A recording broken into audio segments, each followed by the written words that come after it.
Hey, if I asked you what you're spending each year on your various online, cell phone, TV, and magazine subscriptions, could you quote me the number?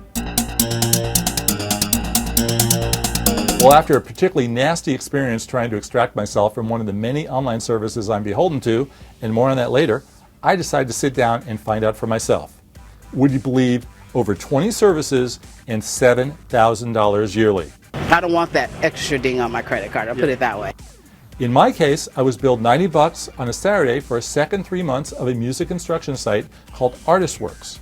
It's a great service, but I rarely use it, so I emailed that day and said, forget it, cancel. The response? Too late. You've already been charged. You're in for the complete $90, whether you like it or not. You know, companies love subscriptions because most of us forget that we're subscribing and the money just pours in like clockwork. Look at AOL. To this day, most of their profits come from dial-up subscribers. For most of us, there's just way too many subscription services. How to track them? Well, I reached out on social media to see if anyone had any suggestions for apps or websites to do just this. The number one response? Get ready for this. An old-fashioned pen and paper or Word doc or spreadsheet.